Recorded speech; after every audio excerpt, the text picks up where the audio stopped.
दोस्तों, आज की कहानी उस वक्त की है जब दुनिया में इंसाफ की पुकार इंटरनेट या सोशल मीडिया के जरिए नहीं बल्कि तलवार की धार और घोड़ों की टापों से सुनी जाती थी।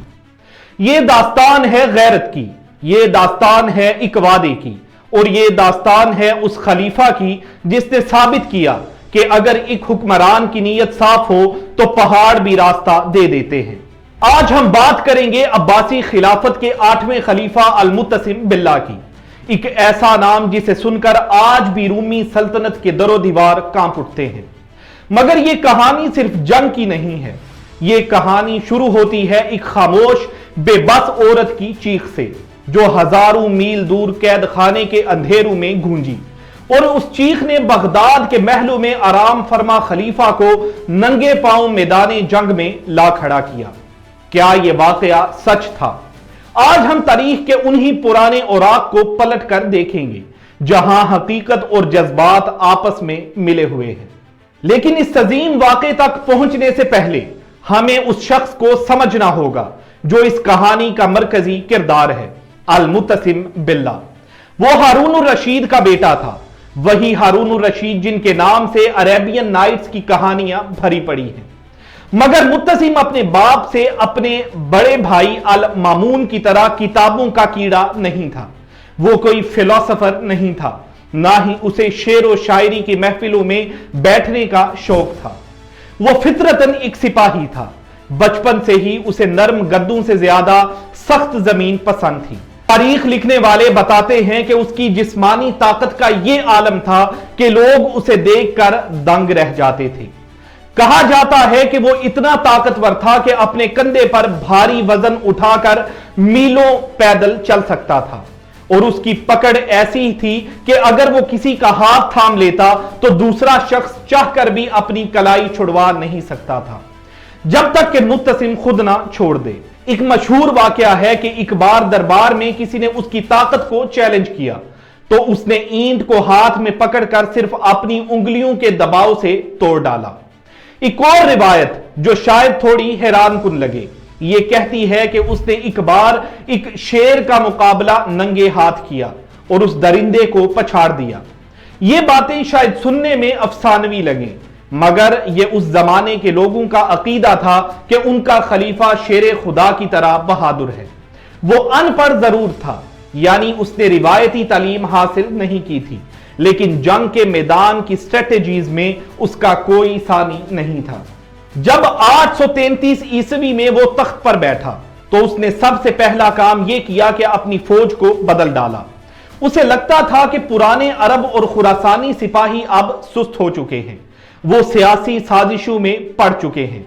इसलिए उसने तुर्किस्तान के इलाकों से नौजवान तुर्क गुलामों को खरीदना शुरू किया। ये तुर्क सिपाही बेहतरीन घुड़सवार थे, वफादार थे और मौत से नहीं डरते थे। इन्हें गिलमान कहा जाता था। लेकिन दोस्तों, हर नई तब्दीली अपने साथ नए मसाइल लाती है। ये तुर्क सिपाही जब बगदाद की गलियों में अपने तेज रफ्तार घोड़ों पर निकलते तो अक्सर आम शहरियों से टकरा जाते। बगदाद के लोग जो पहले ही नए खलीफा से थोड़ा खौफजदा थे, इन तुर्क सिपाहियों से नफरत करने लगे। रोजाना झगड़े होने लगे। अवाम और फौज के दरमियान नफरत इतनी बढ़ गई कि अल-मुत्तसिम को महसूस हुआ कि अगर वो बगदाद में रहा तो खाना जंगी हो सकती है। इसलिए उसने एक बड़ा और तारीखी फैसला किया। उसने बगदाद को छोड़ने का हुक्म दिया। दरियाए टिग्रिस के किनारे बगदाद से तकरीबन 100 किलोमीटर दूर उसने एक नया शहर बसाया, एक ऐसा शहर जो सिर्फ फौजी जरूरियात के लिए बनाया गया था। उसका नाम रखा गया सुर्रामन रा, यानी जो इसे देखे खुश हो जाए। आज हम इसे सामरा के नाम से जानते हैं। यह शहर अल-मुत्तसिम की ताकत और विजन का सबूत था। बड़े बड़े महल, चौड़ी सड़कें और फौजी बैरक्स, सब कुछ तैयार था ताकि यह सोल्जर खलीफा अपनी सल्तनत को दुश्मनों से बचा सके। अब बातें हैं उस मोड़ पर जहां से हमारी असल कहानी शुरू होती है। साल था 837 ईस्वी। अब्बासी सल्तनत अपने उरूज पर थी, लेकिन सरहदों पर दुश्मन भी ताक लगाए बैठे थे। उस वक्त की सुपर पावर बाजनतीनी एम्पायर का बादशाह थियोफिलोस था। थियोफिलोस एक मगरूर और एम्बिशियस हुक्मरान था। اس نے دیکھا کہ المتسم ابھی نیا نیا خلیفہ بنا ہے اور اندرونی بغاوتوں خاص طور پر بابک خورام دین کی بغاوت میں پھنسا ہوا ہے۔ تھیوفیلوس نے سوچا کہ یہ بہترین موقع ہے مسلمانوں کو نیچا دکھانے کا۔ وہ تقریباً 1 لاکھ کی فوج لے کر نکلا اور اس نے مسلمانوں کی سرحد پر واقع شہر زبترا پر حملہ کر دیا۔ کچھ مورخین کا کہنا ہے کہ زبترا المتسم کی پیدائش کی جگہ تھی، اس لیے تھیوفیلوس نے جان بوجھ کر اسے چنا تاکہ خلیفہ کی ذاتی توہین کی جا سکے۔ دوستو، جنگ میں ہار جیت ہو جاتی ہے، لیکن تھیوفیلوس نے زبترا میں جو کیا وہ جنگ نہیں درندگی تھی۔ رومی فوج شہر میں داخل ہوئی اور قتل عام شروع کر دیا۔ مردوں کو بے دردی سے مارا گیا، بچوں کا قتل عام کیا گیا اور عورتوں کو غلام بنا لیا گیا۔ ظلم کی انتہا یہ تھی کہ رومی سپاہیوں نے مسلمان قیدیوں کی آنکھیں نکال دی اور ان کے ناک اور کان کاٹ دیے۔ یہ منظر اتنا خوفناک تھا کہ دیکھنے والوں کی روح کانپ گئی، مگر اس چیخو پکار اور آگ کے شعلوں کے درمیان ایک ایسا واقعہ ہوا جس نے تاریخ کا رخ موڑ دیا۔ روایت ہے کہ جب رومی سپاہی عورتوں کو گھسیٹ رہے تھے تو ان میں ایک ہاشمی خاندان کی خاتون تھی۔ جب ایک رومی سپاہی نے اسے پکڑا اور بدتمیزی کی تو اس بے بسی کے عالم میں جب کوئی مدد کرنے والا نہیں تھا، اس کے منہ سے ایک چیخ نکلی، واہ متسم، واہ متسم، ہائے متسم کہاں ہو تم، میری مدد کو آؤ۔ واہ متسمہ، واہ متسمہ۔ یہ پکار کسی سیاسی لیڈر کے لیے نہیں تھی، یہ ایک بھائی اور ایک پروٹیکٹر کے لیے تھی۔ اس رومی سپاہی نے جب یہ سنا تو وہ ہنسا۔ اس نے طنز کرتے ہوئے کہا، تیرا متسم؟ وہ تو ابھی اپنی آرام دہ محل میں بیٹھا شراب پی رہا ہوگا، کیا وہ اپنے گھوڑوں پر سوار ہو کر تیری مدد کو آئے گا؟ اس وقت وہاں کھڑے لوگوں کو لگا کہ سب ختم ہو چکا ہے، اب یہاں کوئی نہیں آئے گا، لیکن قدرت کو کچھ اور ہی منظور تھا۔ کہا جاتا ہے کہ ایک شخص جو کسی طرح وہاں سے بچ نکلا تھا، وہ دن رات سفر کرتا ہوا سامرا پہنچا۔ وہ سیدھا المتسم کے دربار میں آیا۔ اس وقت خلیفہ اپنے خاص کمرے میں تھا، شام کا وقت تھا اور المتسم کے ہاتھ میں پانی کا پیالہ تھا۔ وہ اسے ہونٹوں سے لگانے ہی والا تھا کہ اس قاصد نے، اس پیغام لانے والے نے بھری ہوئی آواز میں کہا، یا امیر المومنین، آپ یہاں عیش کر رہے ہیں اور وہاں زبترا میں آپ کی بہنوں کو بے آبرو کیا جا رہا ہے۔ میں نے اپنی آنکھوں سے دیکھا، ایک عورت آپ کو پکار رہی تھی، وہ کہہ رہی تھی، واہ متسمہ۔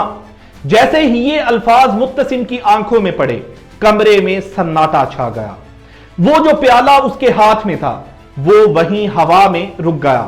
اس نے اسے پیا نہیں، اس نے دھیرے سے وہ پیالہ زمین پر رکھا اور کھڑا ہو گیا۔ اس کے چہرے کا رنگ غصے سے سرخ ہو چکا تھا۔ درباری ڈر گئے کہ اب کیا ہوگا۔ المتسم نے اس قاصد کی آنکھوں میں دیکھا اور ایک جملہ کہا جو آج بھی تاریخ میں گونجتا ہے، لبیک یا اختی، میں حاضر ہوں اے میری بہن، میں حاضر ہوں۔ المتسم نے اس قاصد کی آنکھوں میں دیکھا، جب تک اس عورت کو آزاد نہ کرا لوں اور اس رومی کتے سے اس کا بدلہ نہ لے لوں، میں یہ پانی نہیں پیوں گا۔ یہ صرف جذباتی الفاظ نہیں تھے، یہ ایک اعلان جنگ تھا۔ المتسم نے فوراً حکم دیا، نفیر عام، یعنی پوری سلطنت میں جنرل موبیلائزیشن، ہر وہ شخص جو تلوار اٹھا سکتا ہے وہ تیار ہو جائے، خلیفہ خود جنگ کے لیے نکل رہا ہے۔ فوج جمع ہونے لگی۔ سامرا سے لے کر بغداد تک ہر طرف صرف گھوڑوں کی ٹاپوں اور تلواروں کی جھنکار سنائی دینے لگی۔ المتسم نے اپنے جنرلز کو بلایا اور پوچھا، مجھے بتاؤ رومیوں کا سب سے مضبوط، سب سے اہم اور سب سے محفوظ شہر کون سا ہے؟ مجھے وہ جگہ چاہیے جو ان کی عزت کا نشان ہو۔ جنرلز نے نقشے دیکھے اور جواب دیا، اموریا۔ انہوں نے بتایا کہ کانسٹنٹینا پول کے بعد اموریا ان کا سب سے بڑا گڑھ ہے۔ یہ شہر رومی بادشاہ تھیوفیلوس کا آبائی وطن ہے، یہ ان کی ناک ہے، اسے فتح کرنا ناممکن سمجھا جاتا ہے کیونکہ اس کی دیواریں بہت اونچی اور مضبوط ہیں۔ متسم نے میز پر مکہ مارا اور کہا، بس تو پھر ہم اموریا جائیں گے۔ اگر انہوں نے زبترا کو تباہ کیا ہے تو میں اموریا کو مٹی میں ملا دوں گا۔ فیصلہ ہو چکا تھا، लेकिन रुकिए, कहानी में सस्पेंस अभी बाकी है। जब जंग की तैयारी शुरू हुई और लश्कर निकलने वाला था तो दरबार के बड़े बड़े नजूमी दौड़ते हुए आए। ये वो लोग थे जिनकी बात बादशाह पत्थर पर लकीर समझा करते थे। उन्होंने खलीफा का रास्ता रोककर कहा, हुजूर रुक जाइए, सितारों की चाल ठीक नहीं है। आसमान बता रहा है कि अगर आपने अभी हमला किया तो शिकस्त आपका मुकद्दर बनेगी। आपको अंजीर और अंगूर पकने के मौसम का इंतजार करना चाहिए। अभी मार्स और जेमिनाई का जाविया मनहूस है। जरा सोचिए, उस जमाने में जब साइंस और जादू का फर्क लोगों पर वाज़ेह नहीं था, नजूमियों की बात को रद्द करना कितना मुश्किल था। फौज के हौसले टूट सकते थे, सिपाही डर सकते थे कि सितारे हमारे खिलाफ हैं, लेकिन अल-मुत्तसिम वो एक अलग मिट्टी का बना हुआ था। उसने उन नजूमियों की तरफ देखा, फिर अपनी तलवार की मूठ पर हाथ रखा और वो तारीखी जुमला कहा, मेरी तलवार सितारों की चाल से ज्यादा सच्ची है। उसने कहा कि हम अल्लाह के भरोसे पर निकलेंगे, सितारों के नहीं। उसने उनकी पेश गोइयों को पांव तले रोंद डाला और आगे बढ़ने का हुक्म दिया। यह लम्हा साबित करता है कि लीडर वो नहीं जो हालात से डर जाए, लीडर वो है जो हालात को बदल दे। और फिर दुनिया ने वो मंजर देखा जो शायद ही कभी देखा गया हो। बगदाद और सामिरा से एक ऐसा अजीम शान लश्कर निकला जिसकी इंतहा नजर नहीं आती थी। मोरखीन लिखते हैं कि फौज इतनी बड़ी थी कि जब उसका अगला हिस्सा अमूरिया के करीब पहुंच चुका था तब भी उसका पिछला हिस्सा सामिरा से निकल रहा था। हजारों घोड़े, हजारों ऊंट और मंजनीकें गाड़ियों पर लदी हुई थीं। अल-मुत्तसिम ने इस जंग को एक पर्सनल मिशन बना लिया था। उसने हुक्म दिया कि हर सिपाही की ढाल पर, हर झंडे पर सिर्फ एक लफ्ज लिखा जाए, अमूरिया। यह कोई आम जंग नहीं थी, यह साइकोलॉजिकल वारफेयर थी। दुश्मन को बताना था कि हम किसी छोटी मोटी झड़प के लिए नहीं आए, हम तुम्हारे दिल, तुम्हारे घर को मिटाने आए हैं। अल-मुत्तसिम ने अपनी फौज को दो हिस्सों में तकसीम किया ताकि थियोफिलोस को कंफ्यूज किया जा सके। एक हिस्सा मशहूर जनरल अफशीन की क़यादत में भेजा गया जो नॉर्थ से हमला करेगा, और दूसरा हिस्सा खुद अल-मुत्तसिम लीड कर रहा था जो साउथ से आएगा। दोनों को अंकारा पर मिलना था। रूमी बादशाह थियोफिलोस को जब खबर मिली तो वो भी अपनी फौज लेकर निकला। उसे लगा कि वो अफशीन की छोटी फौज को आसानी से हरा देगा और फिर मुत्तसिम से निपटेगा। जुलाई 838 ईस्वी को एंजन के मकाम पर दोनों फौजें आमने सामने हुई। यह जंग बहुत शदीद थी। शुरू में लगा कि रूमी जीत जाएंगे। थियोफिलोस की फौज ने मुसलमानों के राइट विंग को पीछे धकेल दिया, लेकिन फिर कुदरत का खेल देखिए, अचानक मौसम खराब हुआ, बारिश शुरू हो गई और धुंध छा गई। अफशीन जो कि तुर्क टैक्टिक्स का माहिर था, उसने अपने तीर अंदाजों को हुक्म दिया। उन्होंने रूमी फौज पर तीरों की बारिश कर दी। इसी अफरा तफरी में रूमी फौज में यह अफवाह फैल गई कि उनका बादशाह थियोफिलोस मारा गया है। दरअसल थियोफिलोस अपनी फौज के एक हिस्से को लीड कर रहा था और बाकी फौज से कट गया था। जब सिपाहियों ने देखा कि बादशाह नजर नहीं आ रहा तो उनके हौसले टूट गए और वो मैदान छोड़कर भाग निकले। थियोफिलोस जो कल तक मुसलमानों को धमकियां दे रहा था, अपनी जान बचाकर भागा और मुश्किल से अपने कैपिटल पहुंचा। एंजन की फतह ने अमूरिया का रास्ता साफ कर दिया। मुसलमानों ने पहले अंकारा को फतह किया जो बिल्कुल खाली मिला क्योंकि लोग डर के मारे भाग चुके थे। और फिर अगस्त का महीना आया, 838 ईस्वी। गर्मी अपने उरूज पर थी। अल-मुत्तसिम की फौज अमूरिया के दरवाजों पर पहुंच गई। अमूरिया कोई मामूली शहर नहीं था। इसके चारों तरफ गहरी खाई थी और मजबूत पत्थर की दीवारें थीं जिन पर बुर्ज बने हुए थे। हर बुर्ज पर मंजनीकें नस्ब थीं। शहर के अंदर हजारों रूमी सिपाही किलाबंद थे। जब उन्होंने बाहर मुसलमानों का समुंदर देखा तो वो भी घबरा गए, लेकिन उन्हें अपनी दीवारों पर मुकम्मल भरोसा था। अल-मुत्तसिम ने शहर का मुकम्मल मुहासरा कर लिया। उसने अपनी मंजनीकों को दीवारों के सामने लगाया और पत्थराव का हुक्म दिया। बड़े बड़े पत्थर हवा में उड़ते हुए आते और दीवारों से टकराते। इन पत्थरों के टकराने से जमीन दहल जाती। थियोफिलोस ने माफी मांगने और सुलह करने के लिए सफीर भेजे, लेकिन अलमुत्तसिम ने उन सफीरों को कैद कर लिया। उसने कहा, अब बातचीत से आगे निकल चुकी है। तुमने जो जिबतरा में किया उसका हिसाब यहां अमूरिया में होगा। उसने सफीरों को जबरदस्ती एक ऊंची जगह खड़ा किया ताकि वो अपनी आंखों से अपने शहर की तबाही देख सकें। कई दिनों तक जंग चलती रही। दोनों तरफ से तीरों और पत्थरों का तबादला होता रहा। रूमी सिपाही भी बड़ी बहादुरी से लड़े। ऐसा लग रहा था कि यह मुहासरा महीनों चलेगा। लेकिन दोस्तों, कहते हैं ना कि मजबूत से मजबूत किला भी अक्सर बाहर की ताकत से नहीं, अंदर की कमजोरी से गिर जाता है।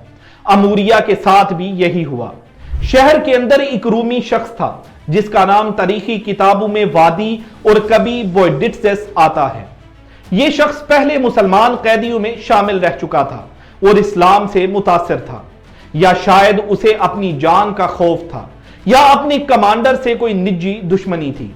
खैर, वजह जो भी हो, उसने रात के अंधेरे में चुपके से अलमुत्तसिम को एक पैगाम भेजा।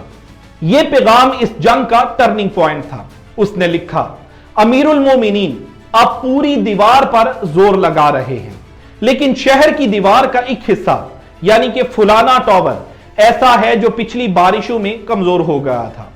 कमांडर ने बादशाह के डर से उसे ठीक से रिपेयर नहीं करवाया, बस ऊपर से पत्थर लगाकर छुपा दिया है ताकि मजबूत लगे। अगर आप वहां चोट लगाएं तो दीवार गिर जाएगी। यह खबर मिलते ही अलमुत्तसिम की आंखों में चमक आ गई। उसने फौरन हुक्म दिया कि बाकी तमाम जगहों से मंजनीकें हटाकर उस कमजोर बुर्ज के सामने लगा दी जाए। फिर क्या था, सुबह होते ही पत्थरों की बरसात हो गई। रूमी हैरान थे कि मुसलमान अचानक एक ही जगह क्यों हमला कर रहे हैं, लेकिन थोड़ी ही देर में राज खुल गया। वो हिस्सा जो देखने में मजबूत लग रहा था, पत्थरों की मार ना सह सका और भुरभुरा कर गिरने लगा। मिट्टी और पत्थर ढेर हो गए। दीवार में एक बड़ा शिगाफ पड़ गया। जैसे ही रास्ता खुला, अब्बासी फौज अल्लाह अकबर के नारों के साथ शहर में दाखिल हो गई। अब जो मंजर था वो रूमी सल्तनत के लिए कयामत से कम नहीं था। अमूरिया जो उनका फखर था वो अब जल रहा था। गलियों में फौजी एक दूसरे के साथ आमने सामने लड़ रहे थे। रूमी सिपाहियों ने मुकाबला करने की कोशिश की, लेकिन तुर्क गिलमान और अरब सिपाहियों के जज्बे के आगे वो टिक ना सके। कुछ ही घंटों में शहर पर मुसलमानों का कब्जा हो गया। हजारों की तादाद में रूमी सिपाही मारे गए और जो बचे उन्हें कैद कर लिया गया। जंग खत्म होने के बाद धुएं और राख के दरमियान अलमुत्तसिम ने सबसे पहला काम वो किया जिसके लिए वो यहां आया था। उसने हुक्म दिया, उस औरत को तलाश करो जिसने मुझे पुकारा था। सिपाही दौड़े और कैद खाने से उस हाशमी खातून को ढूंढ निकाला। जरा तसव्वुर करें उस मंजर का। एक तरफ वक्त का सबसे ताकतवर हुक्मरान धूल और खून में अटा हुआ, और दूसरी तरफ एक मामूली औरत जो शायद उम्मीद खो चुकी थी। जब वो खातून अलमुत्तसिम के सामने पेश की गई तो अलमुत्तसिम ने बड़े अदब से पूछा, क्या मुत्तसिम तेरी पुकार पर पहुंचा? क्या मैंने अपना वादा पूरा किया? खातून की आंखों में आंसू आ गए। उसने हां में सर हिलाया। उस वक्त अलमुत्तसिम ने उस रूमी शख्स को भी तलब किया जिसने उस औरत को थप्पड़ मारा था और तंज किया था। अलमुत्तसिम ने उसे सजा दी और साबित किया कि जब बात किसी की इज्जत की हो तो मुसलमान हुक्मरान फासले और मुश्किलात नहीं देखते। इसके बाद वो मशहूर सीन आता है जो इस कहानी को मुकम्मल करता है। अलमुत्तसिम ने अपने खादिम को हुक्म दिया, मेरा वो प्याला लाओ। वही प्याला जो उसने सामरा में जमीन पर रखा था। खादिम वो प्याला लाया। अलमुत्तसिम ने उसे भरा और सब के सामने पिया और कहा, अब ये पीना मुझ पर हलाल है क्योंकि मैंने अपना वादा पूरा कर दिया है। इस फतह के बाद अलमुत्तसिम ने अमूरिया के बड़े बड़े लोहे के दरवाजे जो बहुत मशहूर थे उन्हें निकलवाया और उन्हें फतह की निशानी के तौर पर सामरा भिजवा दिया। ये दरवाजे सदियों तक सामरा के महल बाबुल आमा की जीनत बने रहे। अमूरिया शहर को इस तरह तबाह किया गया कि वो फिर कभी दोबारा अपने पांव पर खड़ा ना हो सका। इस वाकये ने ना सिर्फ उस वक्त के मुसलमानों के दिलों में बल्कि तारीख के औराक में भी अलमुत्तसिम का नाम अमर कर दिया। دربار کے شاعر ابو تمام جو اس سفر میں ساتھ تھے، انہوں نے اس فتح پر وہ زبردست قصیدہ لکھا جو آج بھی عربی ادب کا شاہکار مانا جاتا ہے۔ اس نے اپنی نظم کا آغاز ان الفاظ سے کیا: السیف الصادق انباء من الکتب، تلوار خبروں اور کتابوں سے زیادہ سچی ہے۔ اس کی دھار میں سنجیدگی اور کھیل کا فرق واضح ہے۔ اس شعر میں ابو تمام نے ان نجومیوں پر طنز کیا جنہوں نے المتسم کو جنگ سے روکا تھا۔ اس نے کہا کہ سفید تلواروں نے سیاہ کتابوں کے جھوٹ کو بے نقاب کر دیا۔ اس نے بتایا کہ عزت اور فتح ستاروں کے حساب سے نہیں بلکہ ہمت، ارادے اور ایکشن سے ملتی ہے۔ دوستو، اموریہ کی فتح صرف ایک شہر پر قبضہ نہیں تھا، یہ ایک پیغام تھا۔ تھیوفیلوس، وہ بادشاہ جو بڑے گھمنڈ سے نکلا تھا، وہ اس صدمے کو برداشت نہ کر سکا۔ کہتے ہیں کہ اموریہ کی تباہی اور اپنی بے عزتی کے غم میں وہ بیمار پڑ گیا۔ اسے لگتا تھا کہ اس نے اپنی خاندان کی لیگیسی کو تباہ کر دیا ہے۔ صرف 3 سال بعد 842 عیسوی میں جوان عمری میں ہی وہ مر گیا۔ المتسم نے صرف دشمن کو میدان میں نہیں ہرایا تھا، اس نے دشمن کو ذہنی طور پر ختم کر دیا تھا۔ المتسم باللہ بھی اس واقعے کے کچھ سال بعد وفات پا گئے، لیکن ان کا یہ کارنامہ آج بھی زندہ ہے۔ وا متسمہ کا نعرہ آج بھی ظلم کے خلاف مدد کی پکار بن کر یاد کیا جاتا ہے۔ یہ کہانی ہمیں بتاتی ہے کہ لیڈرشپ کیا ہوتی ہے۔ لیڈر وہ نہیں جو صرف تخت پر بیٹھے، لیڈر وہ ہے جو اپنے لوگوں کی تکلیف کو اپنی تکلیف سمجھے۔ کہاں ایک عام عورت کی پکار اور کہاں ایک پوری سلطنت کی فوج کا حرکت میں آ جانا۔ لوگ آج شاید اسے لیجنڈ کہیں، شاید اسے افسانہ سمجھیں، لیکن اموریہ کے کھنڈرات اور تاریخ کی کتابیں آج بھی گواہ ہیں کہ وہاں کچھ ایسا ہوا تھا جس نے بازنطین کی بنیادیں ہلا دی تھیں۔ المتسم نے ثابت کیا کہ غیرت مند قومیں اپنی ماؤں اور بہنوں کی پکار کو انسنا نہیں کرتی، چاہے راستے میں پہاڑ ہوں یا سمندر۔ دوستو، یہ تھی المتسم باللہ کی داستان، وہ خلیفہ جس نے ہمیں سکھایا کہ تخت کا اصل استعمال کمزور کی مدد اور عزت کی حفاظت کے لیے ہوتا ہے، اور یہ بھی سکھایا کہ جب ارادہ پکا ہو تو ستارے بھی اپنی چال بدل لیتے ہیں۔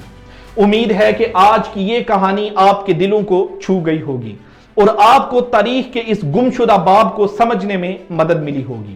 اگر آپ کو یہ کوشش پسند آئی تو اپنے دوستوں کے ساتھ ضرور شیئر کریں تاکہ وہ بھی جان سکیں کہ ہمارے اسلاف کیسے تھے۔